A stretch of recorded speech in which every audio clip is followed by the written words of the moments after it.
Welcome to Frankly Cigars. I'm Joshua Harris. This is Crystal with C&M Cigar Brokerage. She's going to be our guest today. Welcome to Frankly Cigars. We're just going to keep it kind of chill. I'm going to ask you the 10 questions. So the first one is, when did you smoke your first cigar?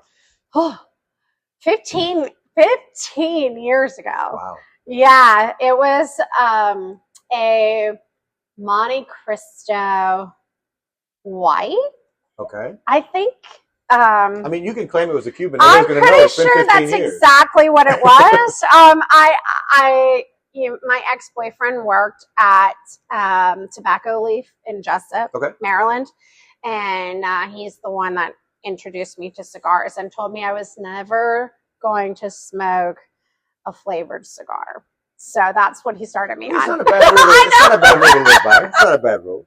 Do you have a favorite drink to pair with your cigars, other than the drink goblin setup? Yeah, right. I know. Usually, well, it used to be tequila. Now I don't drink alcohol, so was it like añejo or repo? Or? Usually blanco. Okay. Yes. Wow. On the rocks, just with 2 limes. I love it like that. It was either that or red wine, but now it's just either coffee, espresso, or Coke Zero. Do you feel that the drink pairs with the cigar, or complements it, or fights with it? What is the goal of your pairing? Because sometimes I'll pair a lighter cigar with a heavier spirit, like an Islay Scotch, just to try and get that definition between the two things. Right. But if you have the espresso, is the espresso fighting with the cigar? No. Okay. I feel like it brings out different notes. So like every single drink that I've ever had with a cigar, it always brings out new flavors in the cigar that like I never experienced. So would you smoke it once kind of by itself and then pair it with something? Yeah. Okay. And some cigars go with Coke Zero and some cigars go with coffee? Yeah. Okay. No, yeah. I mean, what's your advice to a new cigar smoker other than never smoke a flavored cigar? I know, right? I would say start lighter. Okay. Just to kind of really... I would say to give you that introduction, because you don't want to start off too heavy. You don't know what you're doing yet. And if it's your first cigar, you don't even know if you're going to like it. And you definitely aren't going to like something really heavy. So I'd always recommend starting on the lighter side, maybe like a Connecticut. It doesn't have to be a Connecticut, but that's what I always recommend. Okay. What's your biggest unwritten rule violation that makes your skin crawl? Yeah. When people walk into a cigar lounge and don't purchase from the humidor in the lounge. And if you think that we're talking about you, it's because we are talking about you. If you go into a brick and mortar and you don't support them, the brick and mortar will not be there very long. Yeah. They are there because they have the humidor, and no matter how big or how small it is, they're dependent upon that income to come in and remain a cigar shop. Yeah. Even like today, we're at 1865, which has a beautiful restaurant that you waited at for far too long. And then this side is the cigar lounge.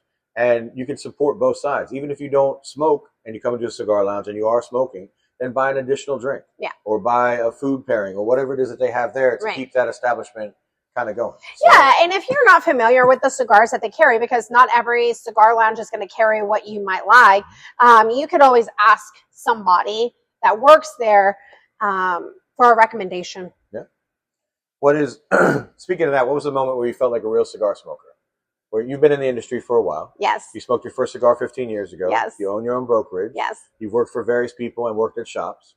So what was that crystallizing, aha, see what I did there? Yeah. That moment where you knew that you were a cigar smoker. Oh, gosh. When I didn't have to get help from somebody working at the shop anymore to pick up my cigar. Okay. Like when I finally was like, okay, I actually know all of these cigars in here. I know the tobaccos. I know the farms. I know, it was just, that was that moment. And that was, gosh, I don't know. It's been a little while now. Well, and guys get on me all the time. They're like, well, how do you know that there was a hailstorm in the Connecticut River Valley and that Connecticut broadleaf isn't going to be available now because it's been 2 years and it takes 3 years for it to age? I know that because it's my responsibility, because you're coming into the shop. Right. And in your case, you're purchasing cigars from you and you have to know where the cigar comes from and the origin of it and everything else so that it makes it worth that value. Yeah. What was the last cigar that surprised you? I would say that My Father Blue that came out this year. I don't smoke a lot of My Father. Okay. That's just because it's not a cigar brand that like I gravitate to. Okay. I mean, I like some of the cigars, but somebody had given me one and I was actually pleasantly surprised. It was really good. Okay. So I smoked a couple of them this year. Okay. Yeah. And that leads us to what's your favorite cigar right now, and then your favorite cigar ever. So is there a cigar where like it's the holy grail where if you're in a shop and they have them, you're buying 5 or 6 of them, or is there just one standard cigar, or if somebody was buying you a birthday gift, what should they get you? Yes, I love Foundation cigars. The Olmec Maduro by far is like hands down. I could go back to that cigar over and over and not get tired of it. Yeah.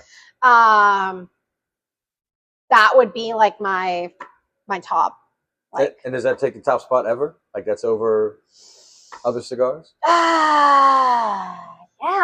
Yeah. Yeah. Okay. I mean, like, if I could have that cigar every single day, and listen, I don't represent Foundation. Not yet. But that cigar, for some reason, just hands down, like. And it's interesting to go back what you suggested for a new cigar smoker, because you like the Foundation cigar, which is Nicaraguan tobacco, but you don't like the My Father. You don't prefer the My Father brand, which is strictly Nicaraguan tobacco with some other variants as well. Yeah. So it really is that close when you see, okay, well, I smoke a bad Honduran, I'm not smoking any more Hondurans. Right. I smoke a bad Dominican, I'm not smoking any more Dominicans. But you're closing yourself off to this huge, wide berth of cigars. Yes. Where you could enjoy, say, My Father Blue or the Olmec Maduro. Mm-hmm. What's the accessory that you can't live without? My bracelet, actually, this punch bracelet. I have 2 of them now. Okay. But I cannot live without this. I always make sure that I leave my house with one on, so that way, if I am going to smoke a cigar, which usually I am when I leave the house, then I'm prepared to cut my cigar, because I don't like digging in my purse. Now, what if it's a torpedo? Yeah, I just borrow from somebody that I'm with, but So you've been smoking for about 15 years. Yes. You've been in the industry in various permutations. Is there anybody in the cigar industry that has epically impressed you? Is there anybody that you've gotten to meet or saw at an event or talked to just at a shop that's been like the person who basically took the room out there? Yeah, I would say Michael Herklotz. Really? Yeah, Okay. He's great. He's great at connecting people. Like, he's actually made a lot of connections for me in the industry, but also he's very knowledgeable. You know, he's been in the industry for so long, and he's always got that charisma and everything like that, even when you see him. But yeah, he's made a lot of connections for me in the industry. And the very first time that I met him, I was pretty impressed, and he's remembered me ever since. So it was, yeah. And it's a big deal to be remembered in the cigar industry. Like, I remember going to my second trade show and people going, hey Josh. And I'm like, and walking away feeling like I had, and then realizing you're wearing a huge lanyard that has your name on it. And you're like, yeah. All right. Well, it's funny because like I'll go to different shops and like I meet so many people all the time. And this actually happened to me recently. I was in this shop in New Jersey, and they were like, "Hey, Crystal, so good to see you again." I was like, "Oh, I don't remember." Like, I'm thinking to myself, I'm like, "I don't remember," but yeah, they remember me. So I'm like, well, I have the opposite. Like, people come up to me in regular everyday life, and they kind of look at me, and they're kind of trying to figure out, and they're trying to place me where they know me from. And I always say the same thing: "You know me from porn." That must be what it is, because and then once the embarrassment fades, they're like, "Oh, I remember you worked at a shop, or you talked to me about this cigar, or I saw you at this event," or something like that. So, well, we've arrived at our final question. Is there anything you want to ask me? So I would say, do you ever plan to like work in the industry besides doing this ever again?